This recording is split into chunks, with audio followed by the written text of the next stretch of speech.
Yeah, But exactly. I mean, for those that don't, Donny Hamby was a vocalist for Still Rain, who I turned Jason on 2 years ago, and then subsequently the band Double Drive. And Jason and I both listened to the CD separately, and we both um, kind of had the same thought. And then we were talking, and we both, one of us said it, and the other one just was like, "Dude, I was thinking the same thing." yeah, Blame It On Me sounds like Donny Hamby. it There's no absolutely does, question. and not as much in the verse, but in the bridge and the chorus, where I don't really care. It just sounds dead up like something Donny Hamby would do, and the chorus sounds just like that too. It's really, really good. But then you hear "The Sickness," which is the song that ends the album, and it sounds like a Van Halen track, and that's not a bad thing. I love Van Halen. But I think the identity crisis you're really talking about, Biv, let's be real. Andrew Freeman's a great singer who I think is really underrated and really kicks some ass on this album. But he's not a metal singer at all. I'm sorry, he's just not. And there's a handful of songs on this album that just don't sound metal. That's not necessarily a bad thing. They don't sound pop or soft. They just sound like more of a kind of a hard rock, groove type music. And it's not bad. I just wouldn't consider it metal. At the same time, I like in this album, and follow me here, Biv, if you can kind of get my analogy where I'm going with this. I like in Last in Line's debut album is something that I believe that the blues, the music, what I love about the blues is that it's a genre of music that whether you're 9 or 89, you can put on a blues CD, you can put on some blues music, and the average person's going to nod their head and tap their foot and go, all right, yeah, I can get into this. It's nothing that they absolutely love, but it's certainly not something they're going to be like, dude, turn this shit off. You know what I mean? It's just accessible. And I think Last in Line's album is just that. If you're a hard rock or heavy metal fan, you could put this album on, you could start it with track 1, The Devil in Me, and just let it go. And there's not going to be one person who goes, dude, this thing sucks, turn this shit off. It's just not going to happen. I think it's a good, solid album, especially for a debut, and especially for a band who I think is trying to figure out exactly who the hell they are in the first place. Oh, I agree. It is a good CD. I think it's worth listening to, worth picking up. I give it a 3.5 out of 5. I give it a 4 out of 5. Boom. Now what? That wraps up reviews on this episode, but I'll tell you what. It's just amazing to think of how many relationships, how many lifelong friendships start because of heavy metal.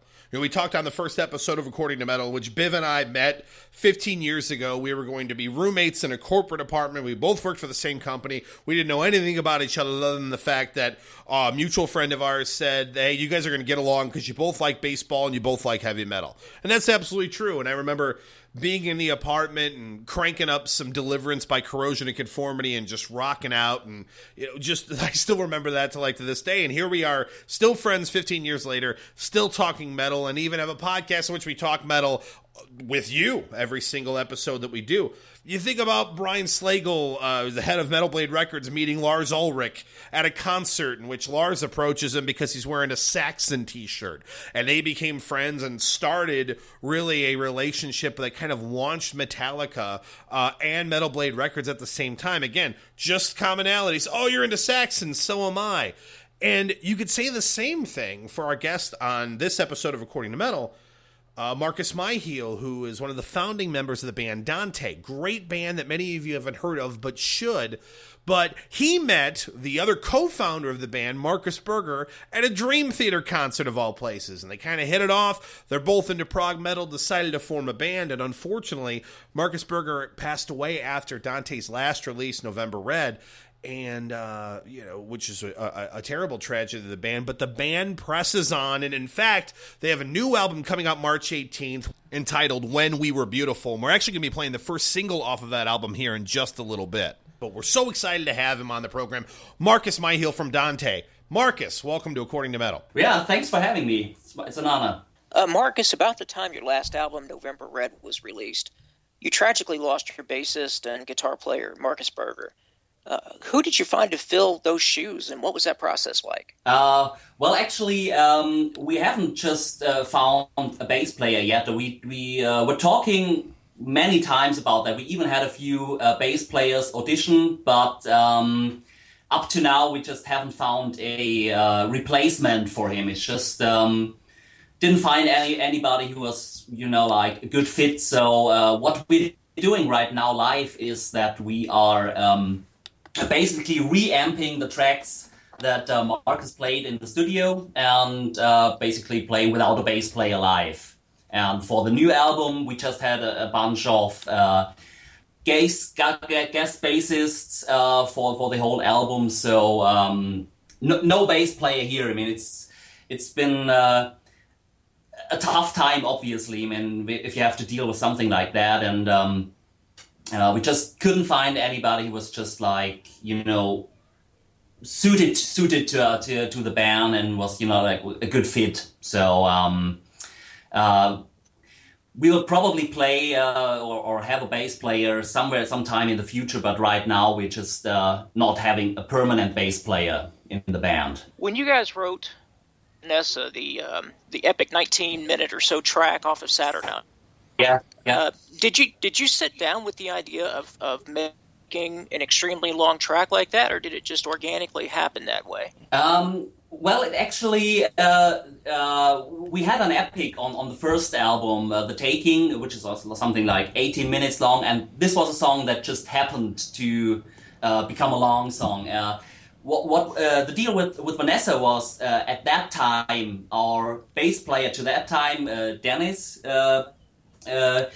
he told us one day about a girl he knew, and quite a tragic story. I mean, she was like, very career-oriented and just very, very, very into getting promotion and all that stuff, and just was about to get to the man of her dreams, whatnot, and they just went to a vacation, and she got a stroke, and basically to this day has not really recovered. So he presented this story, or basically not presented it. He told us the story, and we just thought that this might be a good thing to write a story about a person like that. And so actually this time it was a planned epic.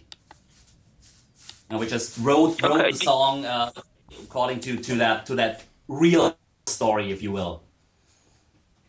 Do you ever play it live? Yes, we do. It's still one of the tracks we from the older albums. If we have a set list that is long enough to fit in a 20-minute song, which isn't always the case, we play that up to this day. Yeah, and it's a favorite for the fans, and it's big fun to play as well for us. You have a new album coming out on March 18th entitled When We Were Beautiful.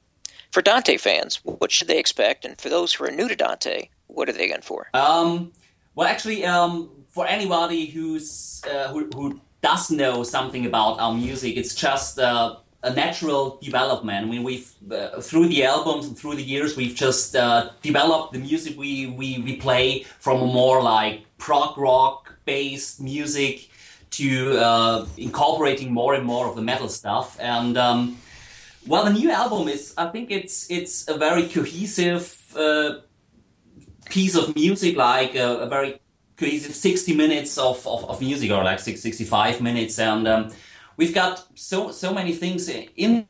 We've got lots of heavy riffing, we've got lots of odd time signatures, and the fiddly stuff, and some showcase parts, where the drums or the keys or the guitar obviously can really show their skills, and but it's just it's always about the song, and we very try to be very specific about the message we transport with the song, and that the song is really a song and not just a collection of different musical parts somehow glued together. And we always try to have strong melodies, and I really think we just did well with the new album. So expect all of that, a heavy, punchy album with lots of progressive stuff and lots of great melodies. Something to sing along to as well. Yeah, and I actually picked up on that, Markus. You just actually released a new single off the new album, Beautiful Again, which we're actually about to play here in a second. But I think it's a great track. Can you give us an idea why you picked that to be kind of the first single that you released to the album, and tell us a little bit more about the song?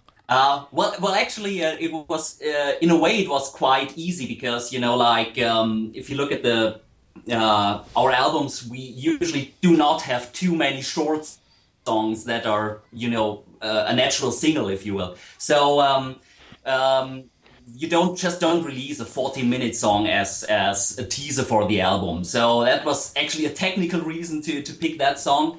And the other thing is that. Beautiful Again is, in a way like the a centerpiece of the album. It's thematically, I mean, we're dealing a lot with things like tragedy, obviously based on the death of Markus and many things we've experienced in our life. So thematically, that's a big point. It's not in the negative sense that oh my God, we've lost all that, but just that it's carrying on and as the lyrics say, it's important to us to transport the message that even though things happen that are maybe not very positive or are like really sad, things go on and life goes on, and there's always something beautiful to find, and that is actually what Beautiful Again is all about. And musically speaking, I think it's a good summary of the sound, like the punching guitars and the stuff and all that thing, and it's got a good melody. So yeah, that's why we chose the song, and so far the reception has been very good, and yeah, so we're happy with that, of course. We're going to actually check that song out now. This is the first single off of Dante's new album, When We Were Beautiful. This is Beautiful Again. Check it out.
Standing where the river runs, I don't know when all this mess began. Found myself become a drug